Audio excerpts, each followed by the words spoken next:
Hey, listen to Wrestling Roundup, FreeFM 89.0, episode 134. It's your host, Grady Hooker, and live on Skype, I got Josh. Hey! So, we're just going to talk about what I found on my dirt sheet list for today. There was one that I was particularly interested about, and it is basically Alberto Del Rio. A lot of the things coming out about him afterwards in terms of his new bookings, they're not looking too bright. The most recent one is he dropped, this is one side of the story, I should preface it by saying that, but he dropped a indie event because the promoter wouldn't pay the extra $7,000 to send him business class, which he only brought up 6 days before the event.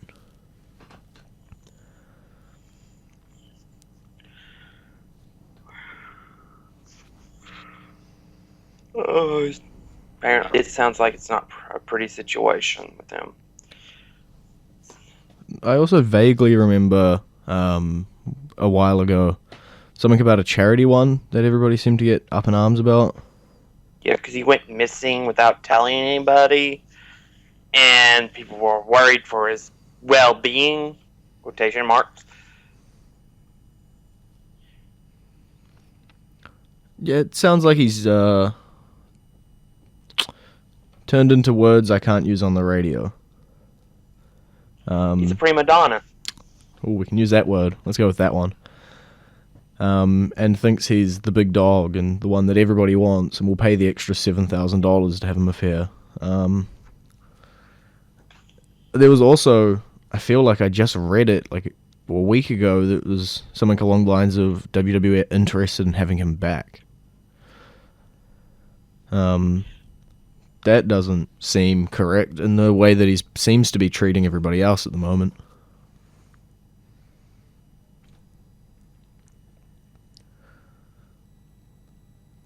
But in more happy crossover to independent news, Sami Zayn's going to be at 2 Evolve tapings. Might be a sign that he's ready to return from injury. And also another beginning for the relationship between the Evolve and Dragon Gate USA network and WWE. Yeah. You know, it's not too far there. It is specifically just, or at least the in-ring appearance is specifically just for the live crowd. You know, it's not going to be on the iPay-per-view. But it's getting pretty close. Even if it doesn't lead to any sort of deal between the two.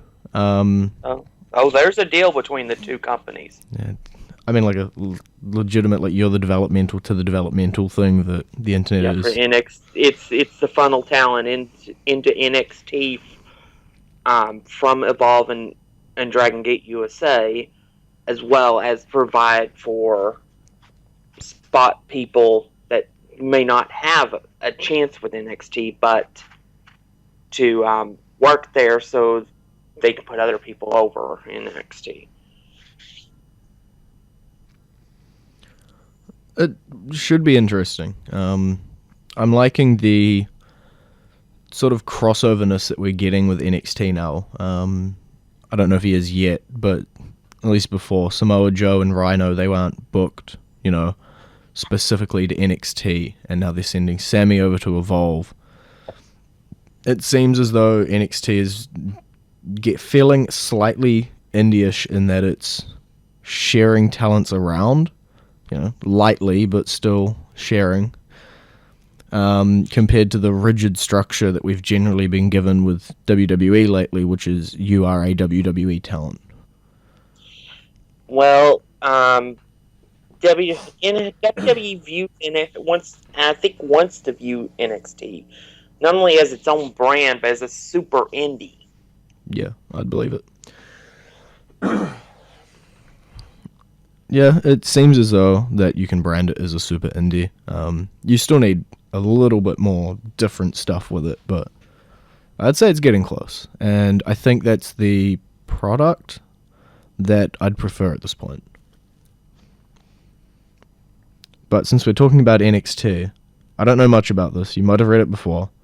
Supposedly in the summer, there was a show titled WWE NXT Kids, and the pilot was uploaded but quickly taken down, and now they're casting for it again.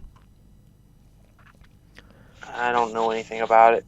Okay, it seems they're doing casting. The production will take place monthly on Thursday nights at Full Sail. They're looking for males and females aged 7 to 14, and these people they're hiring are going to be announcers and interviewers with high energy. They must be personable, lively, quick on their feet, and have a good understanding and familiarity with WWE. So they're going to do an NXT show where the kids will be acting as announcers and backstage interviewers and presenters. Oh, that sounds interesting. It's interesting in a way that I've not seen it before, but it's slightly confusing. I was thinking it would be like the way Sports Illustrated has its own kids magazine. And WWE used to have a kids magazine. Yeah. Well, they tried to do, what was it, like Saturday Morning Slam? Yeah. I think it can work. It's just how they present it, and of course, the people they pick. Yeah. The kids they pick are going to be a major thing on whether it's good or not. But it is interesting, at least. Something different. I'll just chalk it up on the chalkboard as I'll watch it.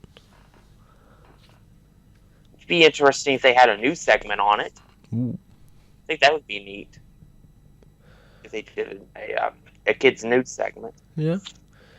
I'm thinking it's hard to, it's wrestling, but canon, is it just going to be like every fourth NXT show is going to be NXT Kids? Is it going to be specials with no storyline? I'm trying to think that through. Or would it be like maybe an NXT that's previously taped, but then you have the kids doing the commentary and stuff? Yeah. Where in the canon does it fit? Is it an extended universe portion? Or an alternate universe? It's an alternate universe where all of the talent are good guys. And you can't hit above the neck, and you can't do slams. I don't remember the rest of the rules for Saturday Morning Slam. Well, one person that wouldn't be there if they produced it in the alternate universe would be Shane McMahon.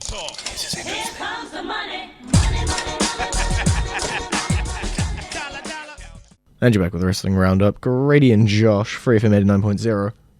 Okay, so now we'll get to Raw. After I stop coughing and losing my voice. Not too much happened from what I understand, other than the New Day is still hilarious, and they seem to be ruling the entire roster. Demon Kane doesn't count as Kane. Lumberjack match. 2 5-minute Divas matches. And Dolph Ziggler versus John Cena. I don't really know much about the first hour or so. I didn't actually get the chance to watch it. I came in about the time for the Ziggler-Cena match. I've heard good things about that match. It was a really, really good match.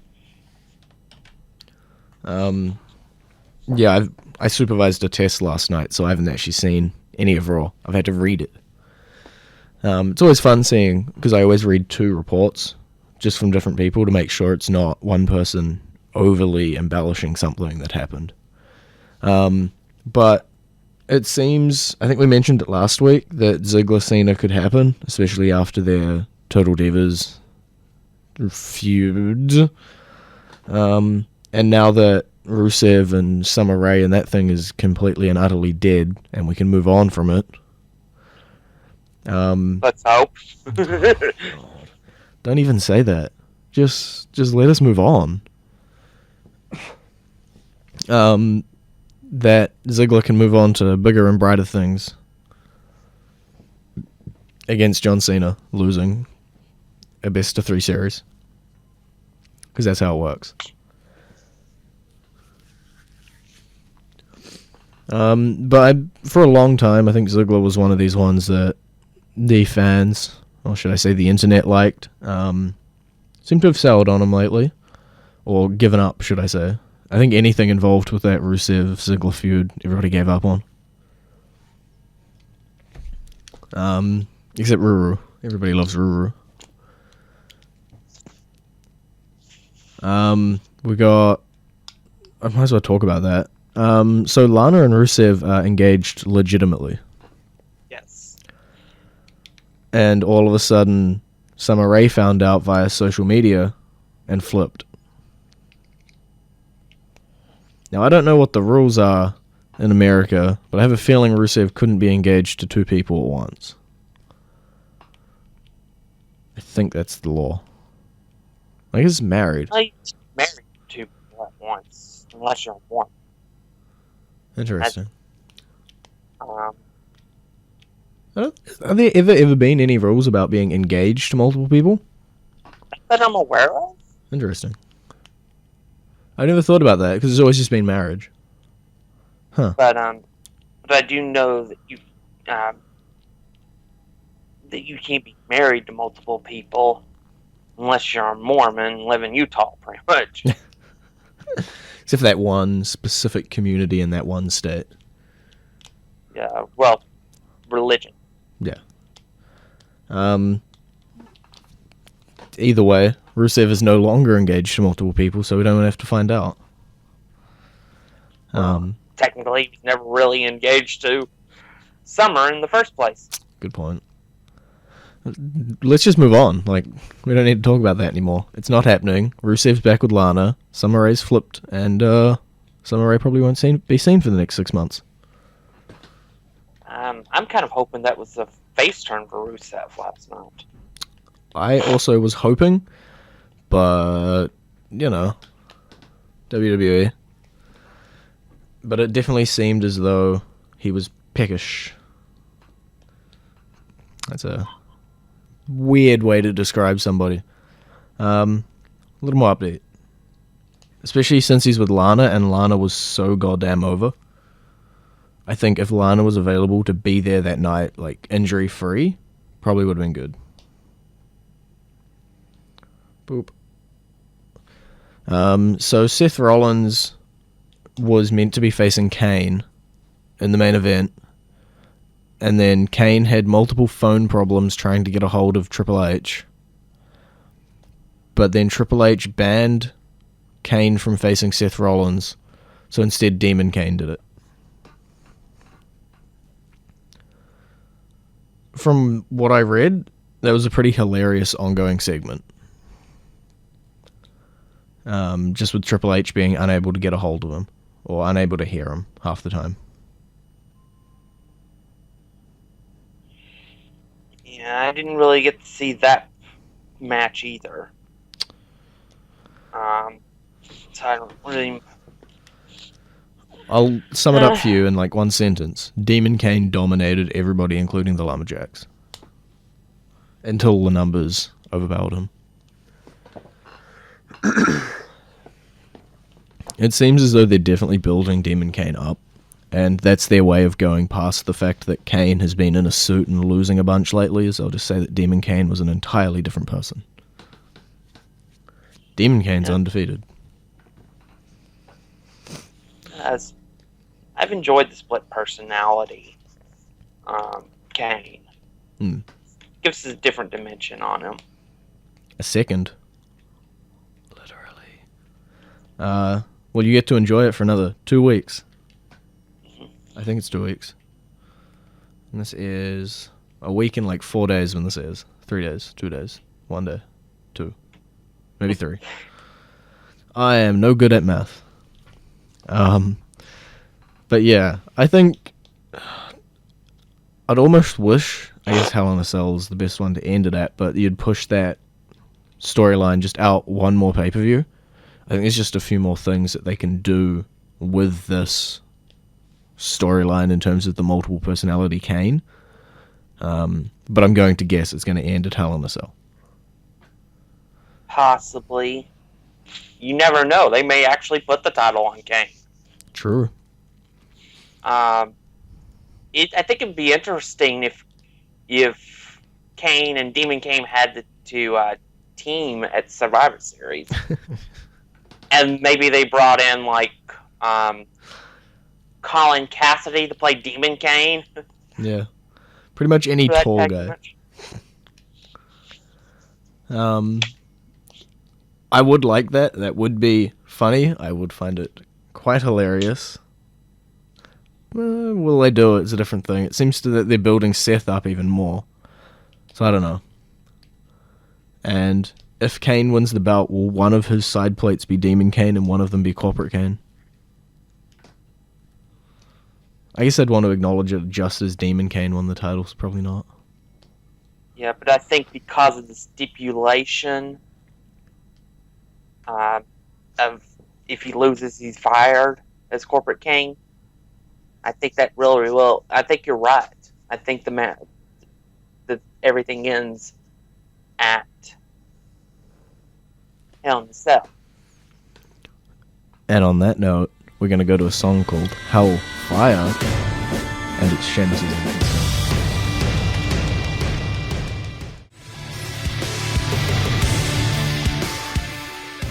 And you're back. Grady and Josh. Wrestling Roundup. FreeFM 89.0. So, you just said that you're looking forward to Reigns and Wyatt. We're going to sideline that for 10 seconds just to point out that Randy Orton and Dean Ambrose versus Luke Harper and Braun Strowman has been announced for Hell in a Cell as well. On the pre-show. Which confuses me, but I'm happy about. I've been asking for a bigger match on the pre-show for a little while. Yeah, it's just not shoving the tag team championship match on there. That or a Barrett match, one or the other. Is the fact that they're putting what you could technically call such a high-profile match onto the pre-show telling you that the rest of the card is going to be stacked? Possibly. It also could be telling us that the Hell in a Cell matches are going to get quite a bit of time. Yeah, we got 6 matches currently announced.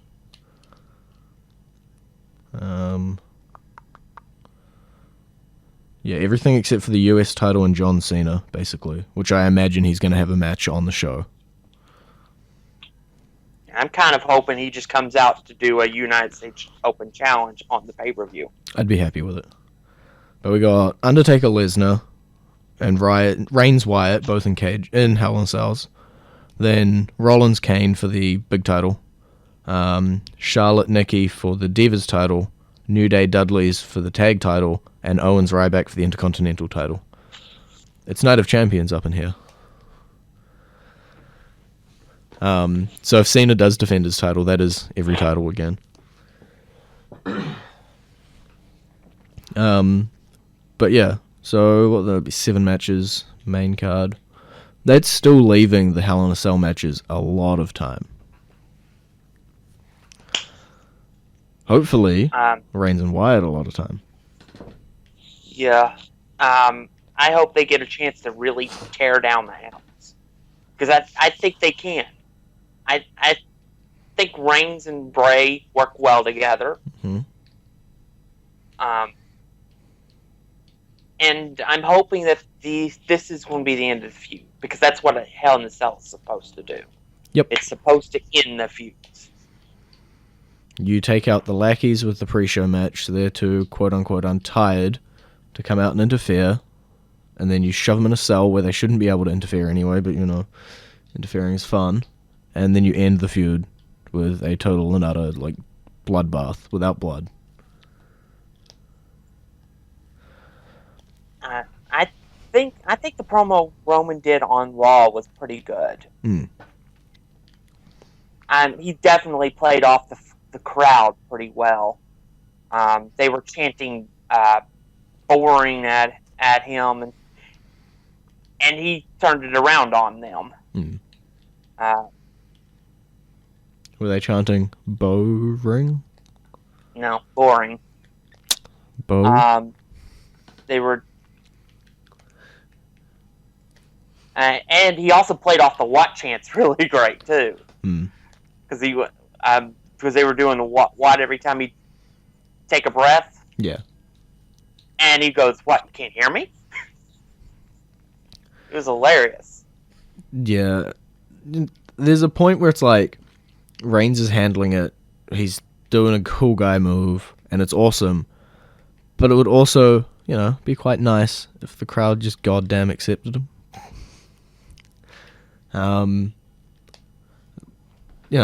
Reigns isn't that bad as people seem to love to portray the guy. He's putting on great matches, and you just have to think back to, what was it, like Reigns, Daniel Bryan at Fastlane. That was one of my great matches lately. And even Reigns Lesnar before Rollins cashed in.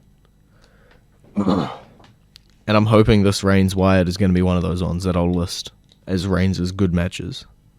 Hey, Reigns Big Show at Extreme Rules was a great match. Yep, I forgot that. Could you say that any singles match that Reigns has had on a pay-per-view in 2015 has been great? For the most part, yes. Everybody scuttle quickly to find out all of the singles matches. And it seems people don't give him the recognition that he's actually having good matches. People just love to poop on him because supposedly he's the chosen one that is being shoved down our throats and we're not accepting. Of course, that was my internet voice there. Yeah. It really bugged me to watch what the internet community tried to do to Roman Reigns. Because Reigns just went out and did what he was told to do. There wasn't any malice in him or anything. He wasn't trying to hold anybody down or take their spots. He was told to go out there, win the Royal Rumble, and be and the main event of WrestleMania. Yep. I mean, it wasn't like the spot was actually supposed to go to somebody else this year. Really, Roman Reigns was the only person that should have won the Royal Rumble. Yep. But the only person that people cared about is Daniel Bryan. Yep. And that's WWE's fault for bringing him back at that time. That was really an issue. Remember the Raw that was snowed out? Yep. That interaction between Reigns and Lesnar Heyman, that should have sold everybody on that match, because that was really gritty and really real looking, and it made me want to see the match. And I wasn't really into Lesnar. I wanted to see Reigns kick Lesnar's butt after that interaction. I definitely think that most people don't hate Reigns. Most people hate that Reigns is not, or at least at that point, they didn't hate Reigns, they just hated that Reigns was not Daniel Bryan. And then that's carried over. Well, that's enough of our Roman Reigns' great talk. Also, we're out of time. It's been great talking to you. Peace out. You can visit our Facebook page, facebook.com/Wrestling Roundup Radio, or our Twitter page, twitter.com/Wrestling R Radio. And I'll see you next week.